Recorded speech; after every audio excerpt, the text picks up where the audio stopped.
자, 이번 시간은 2024년 1월 달 기출 문제 확인해 보도록 하겠습니다.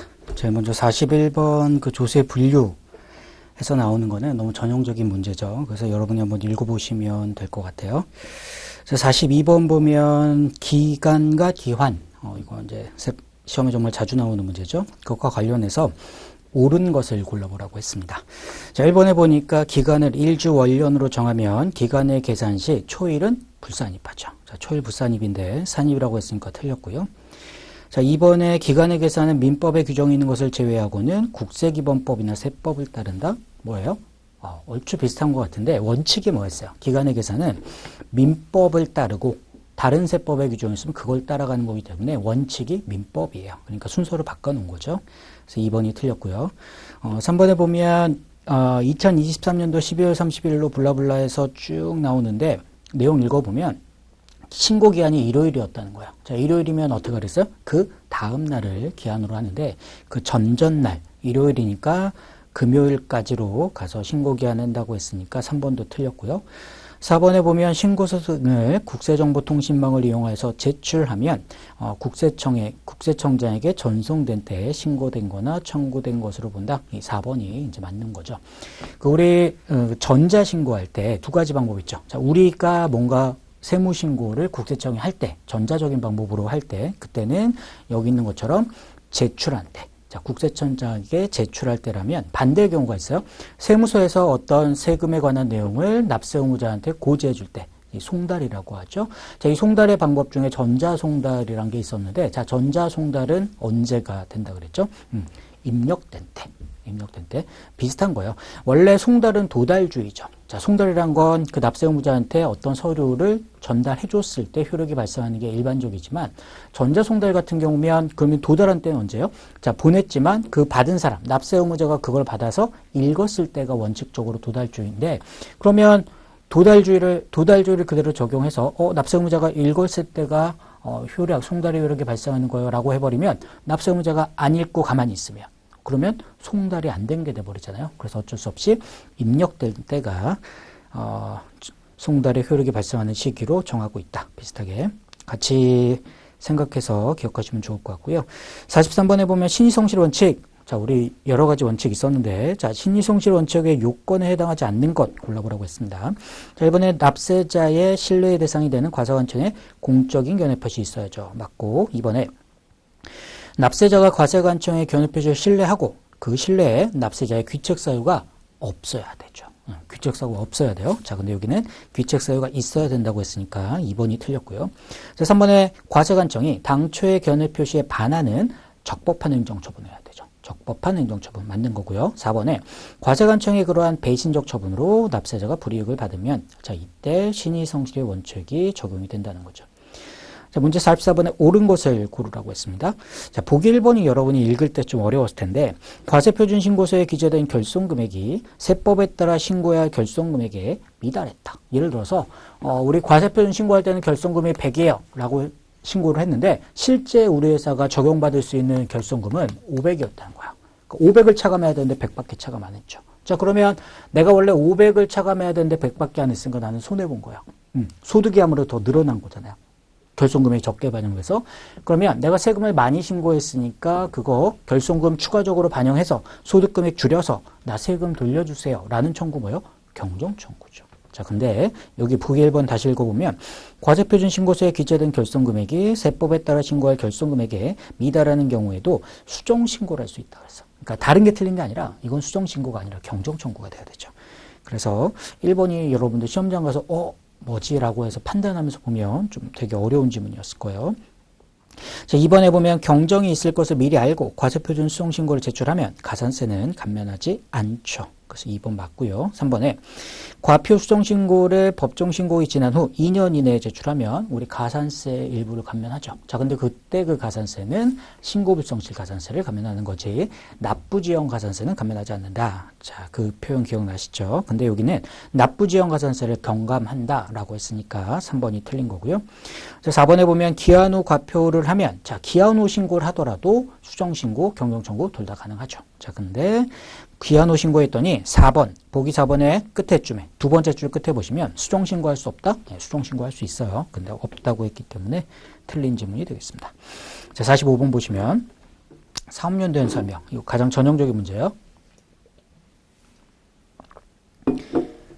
1번에 보면 신설된 내국법인의 최초 사업연도 개시일은 원칙적으로 설립 등기이다. 맞죠?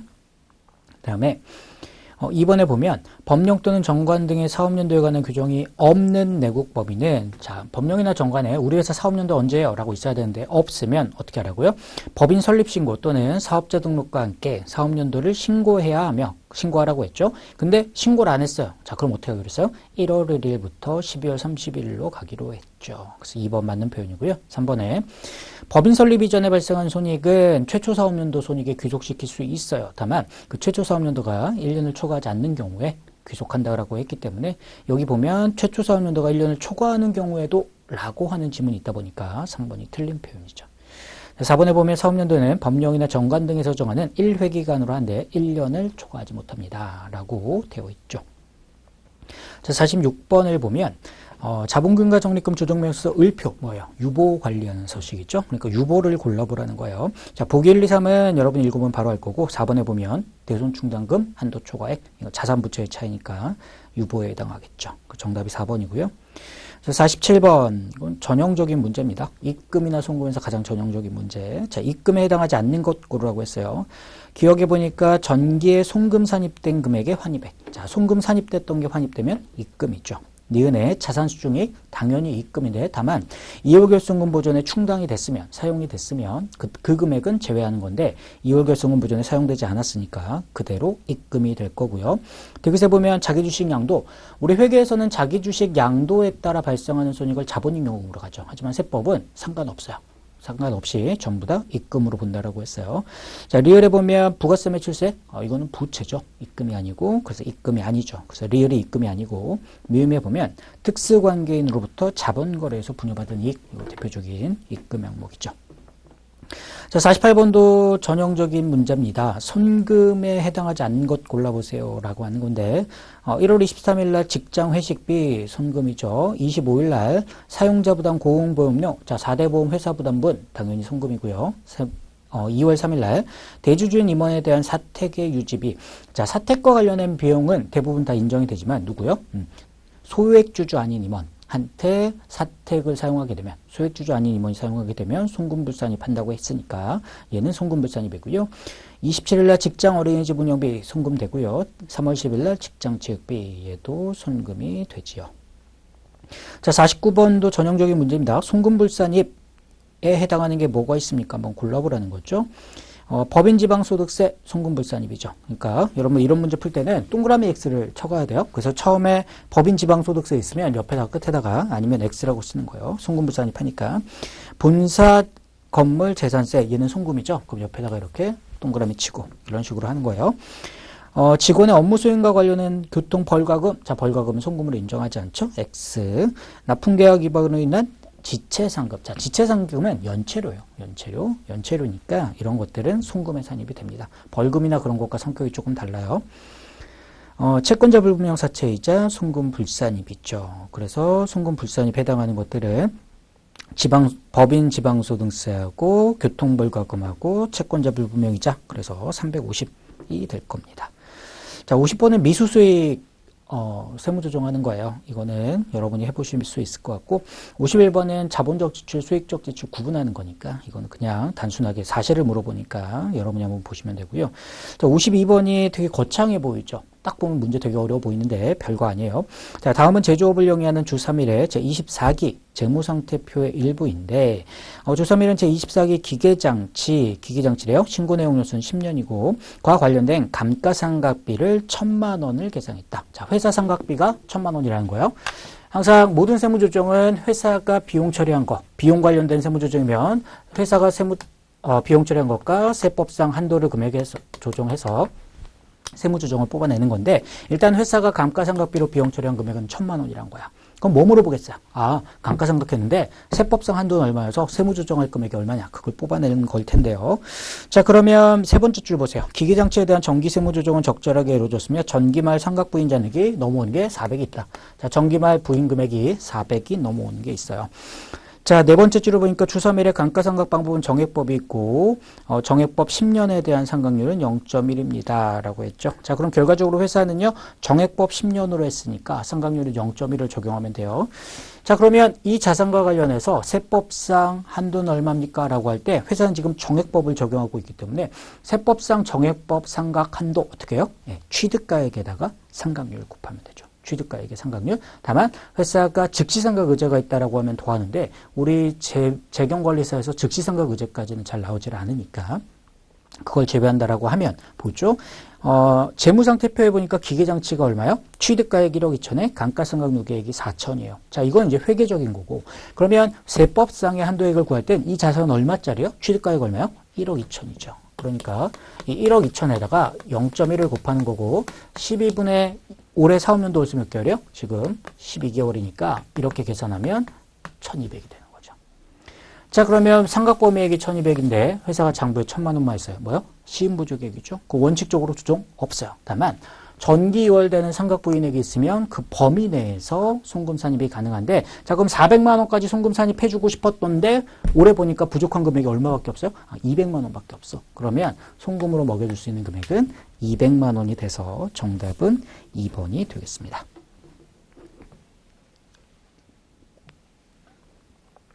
53번 볼까요?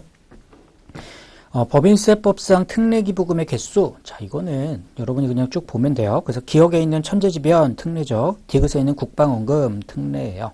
정답은 3번 두 개고요. 54번에 보면 세 번째 줄에 보세요. 24기 사업년도의 접대비. 자, 이제 기업업무추진비로 명칭이 바뀌었죠. 24년도부터 그것에 한도금액, 접대비 한도금액 계산하는 문제예요. 자, 접대비 한도는 우리 어떻게 구하나요? 세 가지를 더해요. 어떻게 하느냐? 접대비 한도라는 거는 세 가지를 더해요. 한도는 세 가지를 더하는데 첫 번째는 뭐예요? 네, 기본 한도가 있죠. 기본 한도는 1200 아니면 3600인데 이 회사가 중소기업이면 3600, 중소기업이 아니면 1200을 할 텐데 54번 문제 첫 번째 줄에 보세요. 제조업을 영위하는 중소기업이라고 했으니까 기본 한도는 3600이 돼요. 자, 두 번째는 수익금액 한도예요. 자, 매출액의 일정 비율만큼 한도를 구하는데 자, 이 회사의 매출액이 얼마입니까? 라고 봤더니 두 번째 줄 보세요. 문제 두 번째 줄 보면 사업년도의 매출액은 200억인데 특수관계인과의 거래가 100억이 있다. 자, 그러면 200억이라는 매출액이 있는데 이 중에서 일반적인 수익금액은 100억이 있고 그 다음에 특수관계인에 대한 수익금액이 100억이 있어요. 라고 하는 거죠.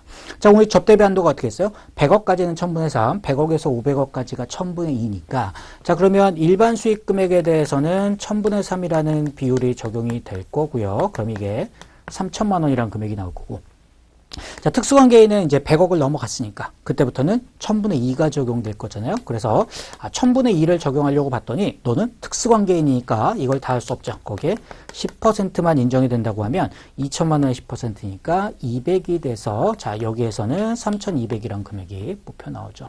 자, 그래서 일반적으로 우리가 적용하는 접대비 한도란 건 기본 한도에다가 수익금액 한도 자, 이 두 가지 금액을 더하면 6800이 된다는 거예요.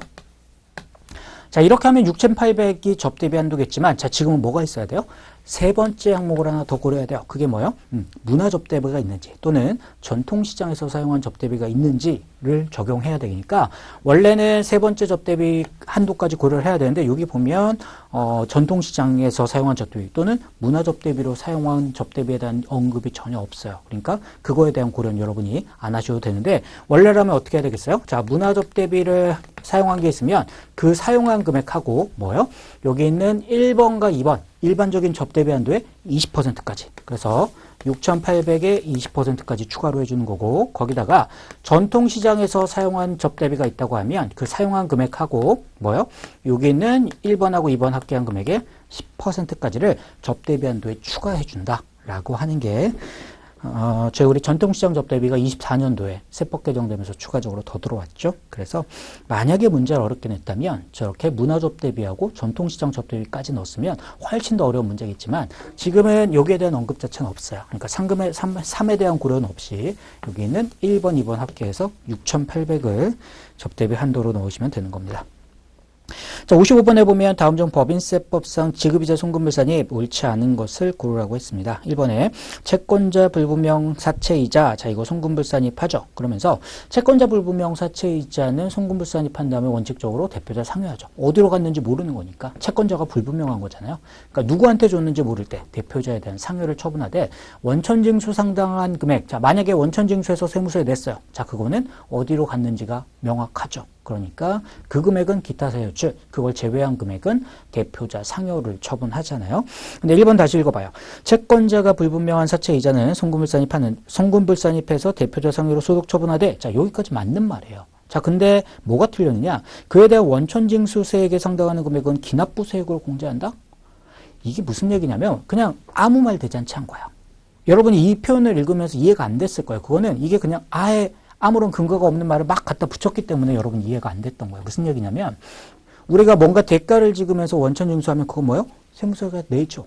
뭐 예수금으로 했다가 세무서에 낸다고요. 그러니까 우리가 납부하는 금액으로 이해를 하고 있는데 여기서는 지금 원천징수 상당하는 금액을 기납부세액으로 공제한다? 자, 기납부세액은 뭐예요? 내가 뭔가 받으면서 예를 들어서 이자를 받으면서 이자가 100인데 다 못 받고 세금 떼고 80만 받았으면 이자 받으면서 납부했던 20이라는 세금, 그 원천징수 당한 세금을 기납부세액으로 법인세 신고할 때 공제하는 거예요. 그러니까 내가 기납부세액으로 공제하는 거 내가 뭔가 받을 때 원천징수 당한 금액, 그게 기납부세액으로 하는 거지. 지금은 내가 뭔가 지급하면서 그 세무조정이 발생한 거잖아요. 그러니까 지급하면서 다 안 주고 뗐던 거는 내가 기납부세액이 아니라 예수금으로 했다가 세무서에다가 납부할 부채 성격인 거죠. 그래서 그 두 가지를 그냥 교묘하게 섞어 놓은 거야. 왜냐하면 틀린 지문이니까 아무 말 대잔치 무조건 틀리기만 하면 되잖아요. 그러니까 아무 지문이나 갖다 붙여놓는 거라서 여러분이 이거 읽으면서 조금 어려우셨을 것 같아요.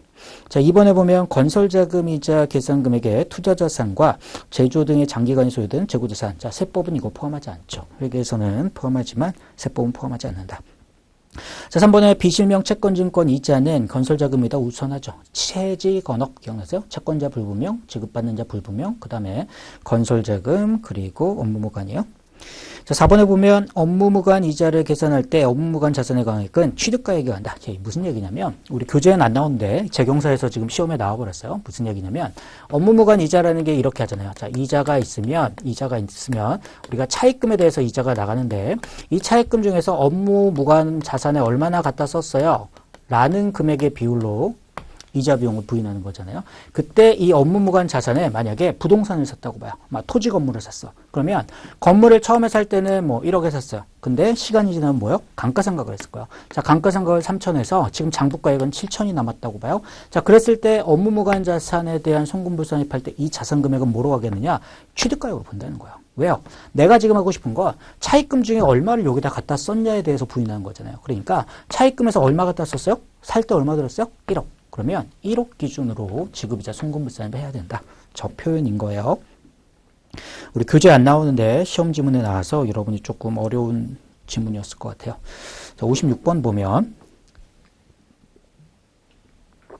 그래서 요즘에 시험 출제되는 경향을 보면 과거에는 재경관리사, 그 3일에서 나오는 재경관리사 교재에 있는 내용 위주로 나왔어요. 그러니까 거길 벗어나는 문제가 거의 안 나왔다면 한 3, 4년 전부터는 재경관리사 교재에 없는 내용인데 시험에 막 출제가 지금 돼요.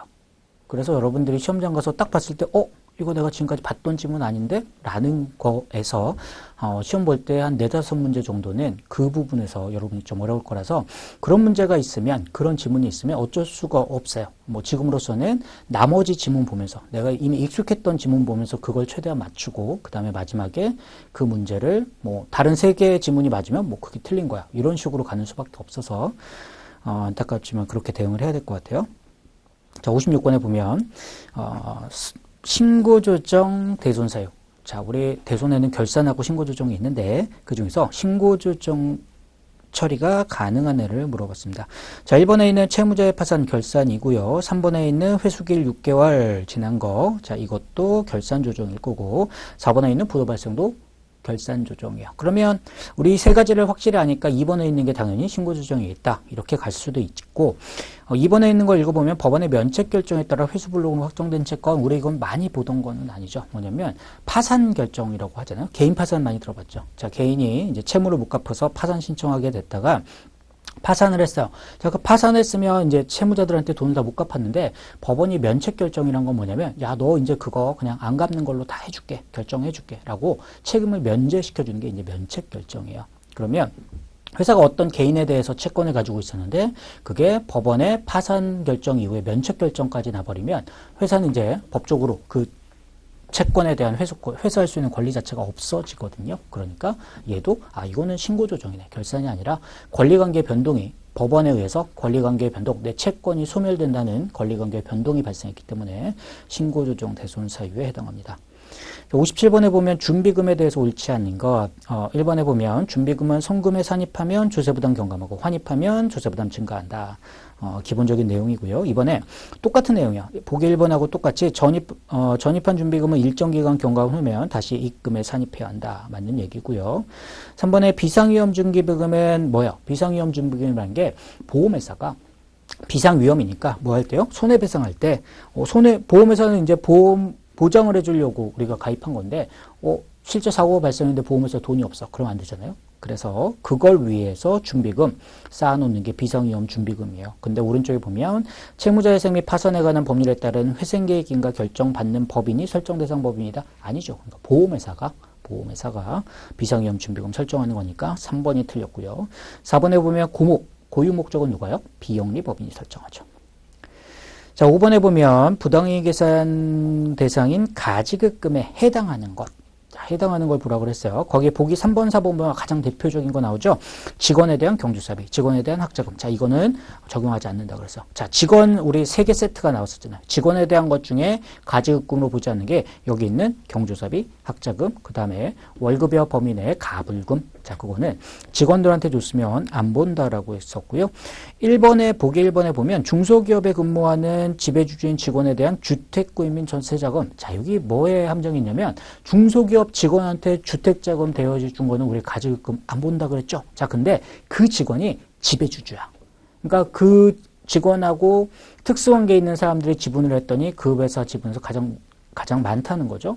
그렇다라고 하면 걔는 일반적인 직원이 아니니까 여기에 대한 가지급금은 인정이자 제외 대상으로 보지 않습니다. 그래서 이제 1번이 결과적으로는 틀린 표현이 됐고요.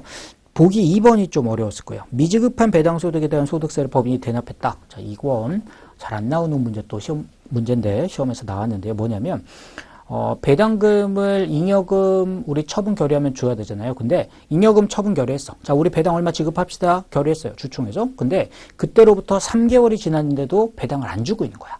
회사가. 그럼 세법은 그 3개월이 지난 시점에 배당을 지급한 걸로 간주해버려. 의제해버려요. 의제. 그러면 배당을 지급한 게 됐으니까 이제 뭐 해야 돼요? 배당 지급하면 회사는 원천 징수해야 되죠. 자, 그러면 원천 징수를 해야 되는데 원래는 대가를 지급하면서 상대방한테 그 대가를 원천 징수해서 납부하는 거예요. 근데 회사는 지금 배당을 안 주고 있어. 자, 배당이 만약에 100인데 100에 대해서 원천세 14를 원천 징수해야 된다 그러면 뭐 지급하면서 100을 다 안 주고 나머지만 지급하고 그 원천 징수 금액은 세무서에 내면서 세무서에 납부하면서 원천 징수가 이루어지는 건데 얘는 3개월 동안 배당 자체를 지금 안 준 거예요. 자, 그러다 보니까 이 배당에 대한 세금을 납부하려고 하면 상대방한테 받아내서 낼 수가 없으니까 회사가 자기 돈으로 낸다고요. 자, 그러면 이 말이 뭐냐? 이게 이 회사가 자기 돈으로 낸 원천징수세액이에요. 다시 읽어보세요. 미지급한 배당소득에 대한 소득세. 자, 그 원천징수하는 소득세를 법인이 대납한 금액 있죠. 자, 이거는 가지급금으로 보지 않겠다. 이 말인 거예요. 자, 59번에 보면 다음 자료를 기초로 중소기업인 주3일에 24기 사업년도에 법인세 산출세액을 계산하세요. 자, 이거는 뭐 어렵지 않죠. 다만 정말 쉬운 문제인데 우리 보통 계산 문제가 나오면 그냥 어려워서 여러분들이 어렵게 느끼는 것 뿐이지 얘는 정말 쉬운 계산 문제예요. 점수를 주는 문제예요. 이 정도면 산출세액을 계산하려면 과표를 계산해야 되니까 먼저 당기순이익부터 세무조정을 쭉 뽑아가 보죠.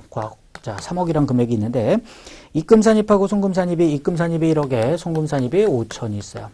자, 여기다가 자료 디귿에 보면 결손금 중에 넘어오는 금액이 3천이 있어요. 23년도에 발생한 결손금이 3천이 있는데 그럼 결손금이 있을 때 2월 결손금 공제받는 한도가 이게 중소기업이냐 아니냐에 따라 달라질 텐데 보기 첫 번째 줄을 보면 다음 자료를 기초로 중소기업인 주 3일이라고 했으니까 자, 중소기업은요 2월 결손금을 100% 다 공제받을 수 있죠. 자, 소득금액의 100%까지 결손받을 수 있으니까 그 3천만 원이란 게 기본적으로 보면 여기 4억에다가 5천이니까 3억 5천이라는 금액이 각 사업연도 소득에 나왔을 텐데 이 각 사업연도 소득의 100%까지 2월 결손금을 공제받을 수가 있다고요. 자, 근데 2월 결손금이 얼마요? 3천만 원. 그러면 3천만 원은 전부 다 공제가 됐을 거예요. 자, 이 3천만 원에다가 비과세나 소득공제가 있으면 차감해야 되는데 자, 리을에 보니까 공익신탁에서 발생한 이익이 2천이 있고요. 그 다음에 나머지 뭐 소득공제 있나 봤더니 없어요. 자, 그러면 요 3억 5천에서 5천만 원 차감한 금액, 자, 그 금액이 뭐냐? 이게 과세 표준이 되죠. 3억이. 자, 3억이 갚으면 세금은 어떻게 계산해요? 자, 2억까지는 9%, 그 다음에 2억을 초과한 1억에 대해서는 19%가 적용될 거니까 이게 1,800이 될 거고요. 이게 1,900이 되면 두 개를 합하면 3,700 되겠죠. 정답은 3번이 되겠습니다. 자, 60번이요.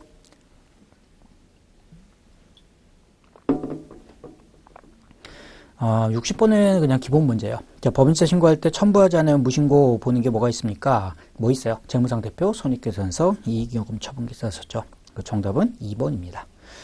자, 61번에 보면 소득세법에 대해서 옳은 것을 고르라고 했습니다. 보기 1번에 보면 소득세법은 포괄주에 의한다? 자, 여기서부터 틀렸죠. 소득세법은 열거주의죠. 열거주의. 법인세가 포괄주의고 소득세는 열거주의야. 자, 2번에 보면 개인별 소득을 기준으로 과세하는 개인 단위 과세다. 맞죠? 근데 부부인 경우 합산과세한다? 자, 여기가 틀린 거야. 자, 부부 합산과세 없어졌어요. 자, 3번에 보면 신규 사업자는 사업 개시일로부터 12월 31일까지를 과세기간으로 한다? 그냥 읽으면 맞는 것 같아요. 근데 소득세는 뭐라 그랬어요? 자, 신규 사업자라고 해서 발생하는 소득은 사업자는 사업소득일 뿐이에요. 하지만 소득세는 사업소득만 과세하는 게 아니라 2배, 4근, 연기 합한 소득, 종합소득에 대해서 과세하는 거기 때문에 다른 소득은 얼마든지 줄 수 있으니까 과세기간은 사업 개시일부터가 아니라 1월 1일부터 12월 31일이다. 이거 중요하다고 그랬죠. 4번에 소득세는 신고납세 제도를 채택하고 있으니까 납세 의무자의 신고로 인해서 소득세가 확정된다. 맞는 표현이죠. 62번에 62번이 약간 말장난이었어요. 뭐였냐면 첫 번째 줄을 보세요. 다음 자료에 의해서 거주자 나국세 시에 2024년 종합소득세 종합과세되는 이자소득과 배당소득의 총수익 금액을 계산하세요.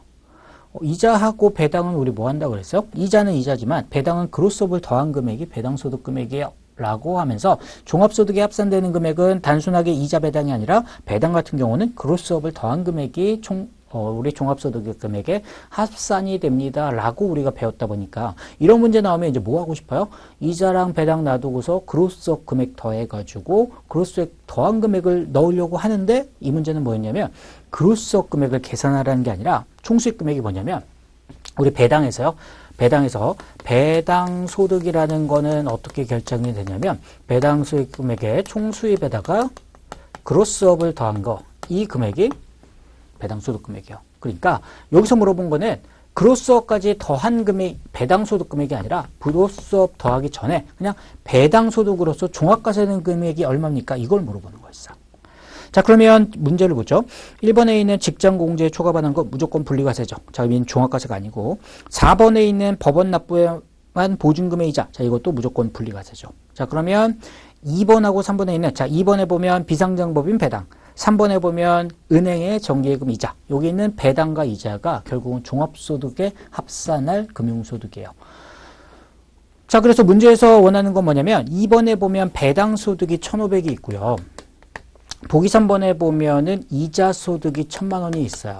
그러면 금융소득 금액이 2,500인데 원래 하자면 뭐 해야 돼요? 자, 2,500을 다 하는 게 아니라 자, 이 중에서 그로스업 그로스업이라는 금액을 더할 금액이 있으면 더해야 되는데 이 그로스업은 배당에 대해서만 가니까 이 배당은 2,500 중에서 2천만 원을 초과한 배당에 대해서만 그로스업을 한다고 그랬잖아요. 그러면 그로스업 하는 금액은 1,500 다가 아니라 500까지밖에 안 되겠죠. 500까지밖에. 그래서 거기에 10%를 더하면 그로스업이라는 게 0.5가 더해지니까 배당 소득은 1,500이지만 배당 소득 금액은 1,550이었을 거고요. 이자 1,000만 원을 더하면 종합소득에 합산되는 금융소득 자체는 2,550이 됐을 거라고요. 근데 지금 여기서 물어본 거는 이걸 물어보는 게 아니야. 이걸 물어보는 게 아니라 총수익 금액을 물어봤으니까 이자 소득 1,000이랑 배당 소득은 1,500만 원이 종합소득에 들어가는 금액이어서 그 총수익 금액은 그냥 2,500만 원을 물어보는 문제였다. 그래서 물어보는 주체가 평상시에 시험 문제에서 물어본 거 좀 달랐던 거, 그게 조금 독특했던 걸 거예요. 63번에 보면 사업소득, 자 개인 사업자의 사업소득 금액 결정하는 문제, 가장 전형적인 문제인데 나오는 내용들을 여러 가지를 좀 섞어서 포함해 놔서 여러분들이 조금 어렵게 느낄 수도 있었을 것 같아요. 봐보면 개인 사업자의 사업소득 금액에서 사업소득 금액을 구하려면 자 우리 박스에 보면 기억에 당기순이익이 2억 있죠? 자 그럼 2억에서 시작을 해요. 자 여기다가 이제 개인 사업자의 특징들을 봐야 되는데 첫 번째 대표자 급여가 나오죠. 자 개인 사업자의 대표자 급여는 비용으로 인정하지 않아요. 비용으로 인정하지 않고 기계장치 처분이익이 나와요. 자 기계장치 처분이익을 개인 사업자의 사업소득 금액에 포함할지 여부는 그 사람이 복식부기 의무자냐 아니냐에 따라 달라지죠. 근데 우리 문제에 보면 지문 첫 번째 줄에 보였어요. 개인 사업자인데 가로하고 뭐라고 돼 있어요? 복식부기 의무자. 자, 그럼 복식부기 의무자가 우리 기계장치 같은 거 처분하면 그거요? 사업소득 금액에 포함해야 돼. 자, 근데 이 금액이 지금 뭐야? 손익계산서에 이 금액이 반영돼 있다는 거니까 반영되는 게 맞죠? 그러면 조정할 필요가 없는 거야. 반영돼야 되는데 반영됐으니까 조정할 게 없는 거죠. 다음에 토지처분이익 나오죠? 자, 토지는 뭐예요? 양도세 낼 금액이요. 양도세, 사업소득이 아니라 부동산의 양도는 양도소득세를 낼 금액이니까 800이라는 금액을 빼야 될 거고요. 자, 소득세 납부한 금액이 지금 비용으로 반영되어 있는 거죠. 그럼 소득세는 비용이 아니니까 우리 과세대상 소득 금액을 다시 계산해 보면 4,200에 4,400 하면 이게 2억 4,400이죠. 정답이 3번이 됩니다. 64번이요.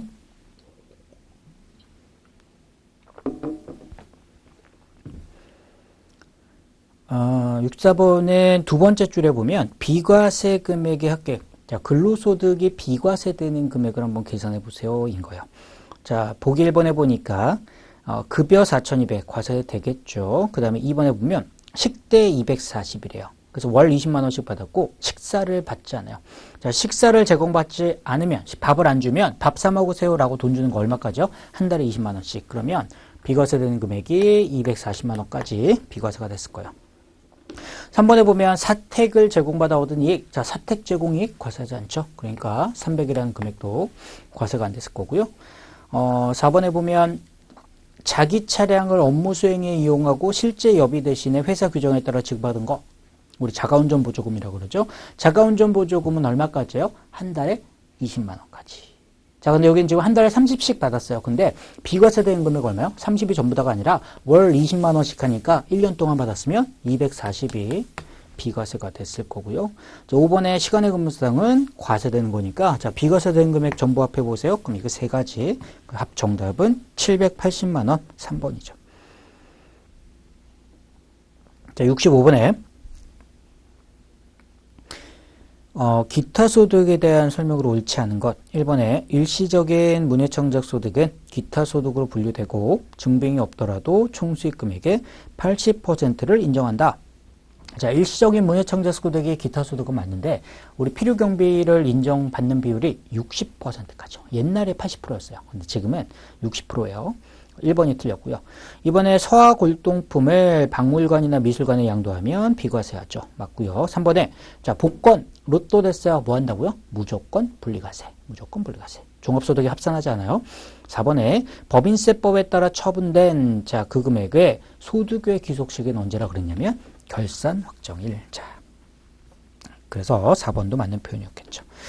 66번에 보면 연말정산을 물어보는 겁니다. 근로소득자인 한 가족씩 72세고 장애인인 여성이에요. 기본공제 대상인 부양가족이 본인밖에 없대요. 자, 그랬을 때 문제는 뭐냐? 세 번째 줄 보세요. 최대로 받을 수 있는 인적공제는 뭡니까? 자, 인적공제는 두 개 있어요. 기본공제하고 추가공제. 자, 그럼 기본공제는 이거야. 나하고 내 부양가족에 대해서 받는 건데 지금 부양가족이 없어. 나 하나밖에 없어요. 그럼 기본공제는 얼마 받겠어요? 기본공제는 150이 돼요. 자, 그 다음에 추가는 네 가지가 있어요. 장애인, 경로자, 그 다음에 한부모, 그 다음에 부녀자 공제가 있을 텐데, 자, 먼저 장애인인가요? 봤더니 장애인이래요. 그러면 장애인으로 200이라는 금액이 들어갔을 거고요. 그 다음에 경로우대 공제 되나요? 라고 봤더니 70세가 넘어야 되는데 72세래요. 자, 그러면 경로우대 공제에서 100만 원이라는 금액도 될 거고요. 그 다음에 한부모나 또는 부녀자 공제인가요? 라고 했다 보니 한부모인가요? 라고 보니까 한부모가 되려면은 배우자가 없는데 우리 자녀가 있어야 돼요. 또는 입양자가 있어야 되잖아요. 그런데 이 자녀에 대한 얘기가 없으니까 한부모도 아니고요. 그 다음에 부녀자 공제려고 봤더니 부녀자는 여성들만 받는 거죠. 자, 여성만 받는데 배우자가 있거나, 그러니까 배우자가 있는데 내가 여성이야. 그랬을 때 부녀자 공제를 받는 거고, 근데 지금 배우자가 없죠. 그러니까 그거 안 되고, 만약에 배우자가 없다면 부녀자 공제 언제 받아요? 부양가족이 있는 세대주일제 받는 거죠. 자, 근데 지금 혼자니까 안 되죠. 그러면 나머지 조건들은 되는 게 없어요. 그래서 인적공제로 총 받을 수 있는 금액이 얼마일 거냐면 450이라는 금액이 인적공제 받을 수 있는 금액이 되는 겁니다. 자, 67번에요. 의료비 세액공제 대상 지출액에 해당하지 않는 것. 1번에 시력부정령 안경 콘택트 렌즈 1인당 50까지 되죠. 맞고요. 2번 뇌졸중 환자의 휠체어 구입. 자, 의료기기 구입하는 것도 병원에서 나준 진단서 가지고서 사면 인정이 돼요. 맞고요. 3번 건강증진을 위한 보약. 자, 이거 안 되는, 의료비 세액공제 안 되는 가장 대표적인 항목이고요. 4번에 보청기 가능하죠. 자, 68번에 퇴직소득. 옳은 것을 고릅니다. 이번에 사용자 부담금 기초로 현실적 퇴직을 원인으로 지급받는 소득. 이게 뭐예요? 퇴직소득이죠. 자, 퇴직소득의 정의예요. 맞고요. 2번 퇴직소득에 대한 총수익 금액의 수입시기. 자, 퇴직소득의 수입시기 언제요? 퇴직한 날. 자, 근데 여기는 퇴직소득을 지급받은 날이라 그랬으니까, 자, 귀족시기는 당연히 퇴직한 날이죠. 지급받은 날이 아니고. 2번 틀렸고요. 3번 법인의 상근이 뭐니 비상근이 되면, 자, 상근이 비상근이 되면 뭐라 그래요? 현실적 퇴직 사유예요. 그러니까 현실적 퇴직이 뭐였어요? 그러니까 실제 퇴사하면 퇴사한 거야. 근데 현실적 퇴직이라고 그래서 실제 퇴사는 안 했어. 그럼에도 불구하고 퇴직금을 지급하는 걸 인정해주는 사유들이 몇 가지가 있었던 거잖아요. 그래서 직원이 임원이 된다든지, 지금 여기처럼 상근이 비상근이 된다든지, 또는 임원이나 직원이 중간 정산을 하게 되는 경우에는, 자, 그러면서 퇴직금을 지급한 거는 퇴사하면서 지급한 퇴직금이 아니지만 현실적 퇴직으로 봐서 퇴직금 지급하는 걸 인정해 줄게. 이게 현실적 퇴직 사유잖아요. 자, 그래서 3번을 다시 읽어보면 법인의 상근 임원이 비상근 임원이 됐다. 자, 이거는 현실적 퇴직 사유가 맞기는 한데, 근데 실제로 퇴직금을 지급하지 않아도 퇴직금으로 본다? 이거는 아니에요. 그러니까 실제 돈을 줬어요. 퇴직금이라는 돈을 줬는데 이거는 퇴사하진 않았는데 준 거잖아요. 그럼에도 불구하고 퇴사하지 않았지만 퇴직금을 지급했어도, 아, 이거는 퇴사한 걸로 봐줄게 라는 게 현실적 퇴직이기 때문에 퇴직금을 줬어야 되는 거야. 근데 여기는 퇴직금을 지급하지 않아도 퇴직으로 본다고 했으니까 틀린 표현이죠. 자, 4번에 과세 이연된 퇴직소득 금액을 연금 외 수령하면, 자, 원래 퇴직금은 받으면 퇴직소득이야. 근데 이걸 연금계좌에 넣어놨다가 연금으로 받으면 연금소득인 건데, 자, 그 연금계좌에 있던 걸 연금에 수령했어요. 그건 뭐예요? 원래대로 퇴직소득으로 가는 거죠. 근데 여기 기타라 그랬으니까 4번이 틀렸습니다. 자, 69번에 옳지 않은 것을 고릅니다. 1번 기계장치와 함께 양도한 영업권의 양도소득. 자, 이거는 양도소득세 과세 대상이다. 우리 영업권 양도는 기본적으로 기타소득이에요. 근데 부동산 또는 부동산 관한 권리와 함께 양도한 영업권은 우리 양도소득으로 본다 그랬죠. 자, 근데 여기는 부동산이 아니라 기계장치와 함께 양도했다고 했으니까 그건 상관없는 거예요. 그냥 기타소득으로 가는 거죠. 자, 2번에 보면 특정 시설물 이용권 양도, 그런 게 뭐예요? 골프나 콘도 이용권이죠. 그건 양도세 과세 대상이다. 맞죠? 3번에 신탁의 이익을 받을 권리, 자, 그것의 양도로 발생하는 소득, 이거는 양도소득세 과세 대상이다. 맞죠? 4번에 보면 부동산의 취득 시기가 도래하기 전에 해당 부동산을 취득할 수 있는 권리의 양도소득. 표현이 되게 어려운데 분양권 같은 거예요. 그러니까 분양권이란 거는 부동산을 아직 취득하지는 않았잖아. 부동산이 완공이 돼서 나한테 등기가 된 건 아니잖아요. 그 전에 있는 게 분양권이나 조합원 이주권이잖아요. 그러니까 그걸 양도한 거는 부동산의 취득 시기가 도래하기 전에 그걸 양도했다라는 거예요. 그걸 양도했다는 게 표현을 그렇게 한 것뿐이에요. 어렵게 표현했지만, 자, 그거의 양도소득은 양도소득세 과세 대상이 아니다? 아니죠. 우리 이거 양도해도 양도세 과세 대상으로 본다라고 했었죠. 70번에 종합소득 확정신고를 해야 하는 자는 누굽니까? 이거 전형적인 문제죠. 1번에 보면 직장 3일에 재직 중인 3일에 재직 중인 비상근 임원으로서 개인사업도 영위하고 있다. 자, 회사에 다니면 근로소득, 거기다가 사업소득이 있어. 근로하고 사업이 있으면 뭐 해야 된다고요? 사업소득이 있으면 무조건 종합소득 신고해야 된다. 그래서 1번은 종소신고를 해야 되고요. 자, 2, 3, 4번을 읽어보시는데 2번 같은 거면 퇴직하면, 자, 퇴직소득은 종합소득이 아니죠. 그러니까 필요 없고. 3번에 보면 이자를 받았는데 이자가 2천만 원이 안 돼. 그러면 원천징수로 과세가 종결되니까 종합소득이 합산되는 게 없을 거고. 4번에 보면 로또요. 로또는 무조건 분리과세. 자, 71번에 부가세에 대해서 옳은 것이 뭡니까? 1번에 보면 부가세가 과세되는 재화란 재산적 가치가 있는 유채물을 말한다. 따라서 동력이나 열과 같은 무채물은 부가세 과세 대상이 아니다. 틀린 표현이죠. 무채물, 유채물 상관없어요. 재산적 가치가 있으면 돼요. 그래서 2번에 보면 우리나라의 부가세 제도는 전단계 거래공제법이다? 아니죠. 세액공제법이죠. 3번에 재화의 수입은 사업자인 경우에만 과세한다? 사업자랑 상관없이 과세하죠. 4번에 간접세에 대한 국제적 중복과세를 해결하기 위해서 수익 금액에서만 부가세를 과세하는 소비지급 과세원칙 채택하고 있다. 4번이 맞는 표현입니다. 72번 옳지 않은 것을 고릅니다. 1번에 사업자는 면세하고 과세로 나눈다. 맞고요. 2번 비영리법인은 부가세 납세부가 없다. 자, 부가세는 뭐예요? 그러니까 비영리하면 부가세 안 내도 되나? 라는 생각할 수 있는데 부가세는요. 물건 팔면서 그 금액의 10%를 받아서 내는 거예요. 그러니까 내 돈으로 내는 게 아니라 받아서 내는 거기 때문에 재화나 용역을 사업성 있게 공급하게 되면 그 사람이 그 공급자가 일반적인 사업자건 비영리 법인이건 상관없어요. 재화나 용역을 개손방법적으로 공급하면 거기에 10%를 받아서 내라는 게 부가세니까 비영리여도 그건 얼마든지 할 수 있죠. 자기 돈으로 내는 거니까. 그러니까 예를 들어서 법인세요. 그러니까 소득에 대해서 벌어들인 소득에 대해서 세금 좀 내볼래라고 하는 거는 나는 비영리예요. 그러면 그럼 너는 조금 세금을 적게 낼 수 있게 해줄게. 뭐 고유목적 사업 준비금 좀 설정해봐. 이런 걸 해주겠지만 부가세는 그게 아니라 거래 금액의 10%를 상대방한테 받아서 내는 거니까 비영리랑 전혀 상관이 없다고요. 근데 비영리하면 부가세도 안 내야 되나? 그런 생각들을 좀 많이 하셔서 말씀을 드렸고요. 3번에 영세율을 적용받는 사업자도 부가세법상의 사업자 등록 의무가 있다. 그렇죠? 영세율은 뭐예요? 과세사업자요? 0%로 과세하는 거니까 당연히 사업자 등록 의무가 있죠. 4번에 과세사업과 면세사업을 겸용하는 자를 겸용사업자라고 하고 겸용사업자도 부가세 납세 의무가 있습니다.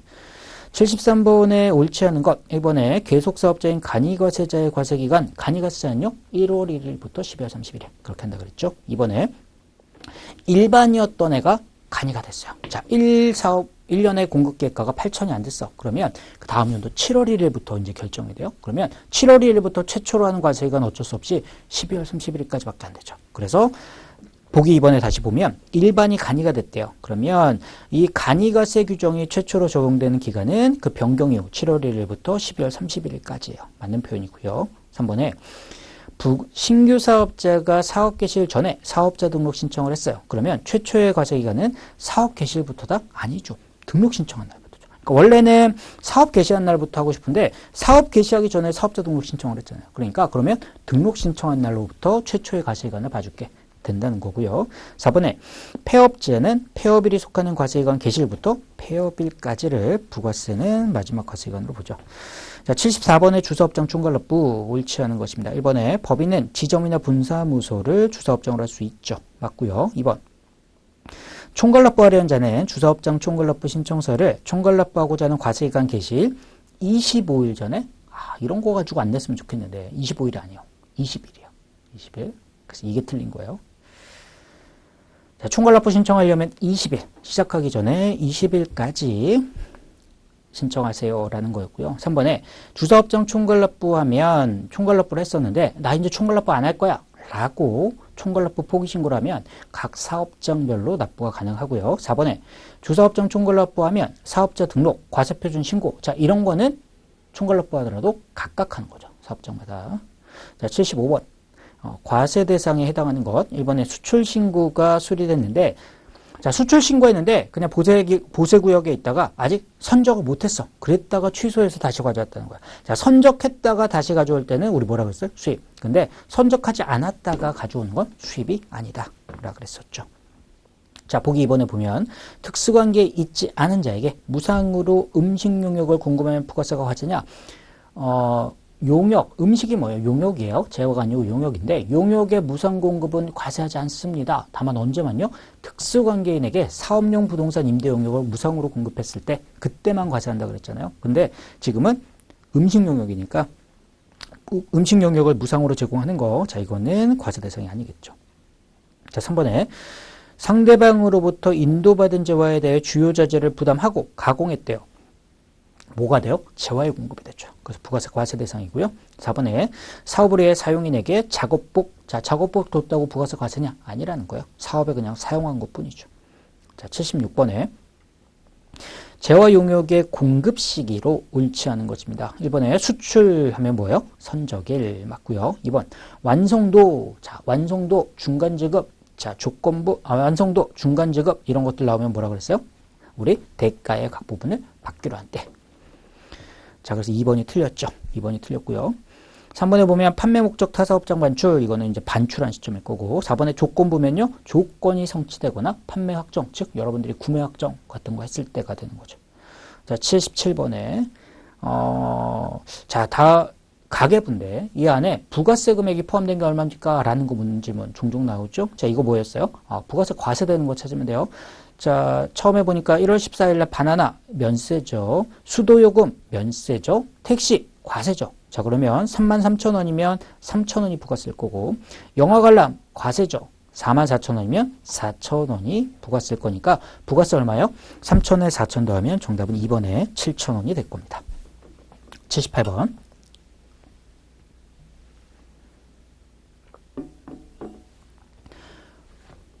부가세 과세 표준을 계산해 보라는 거예요. 과표, 거래 내역을 주고 과표에 포함될 거냐 말 거냐 그걸 계산하라는 거예요.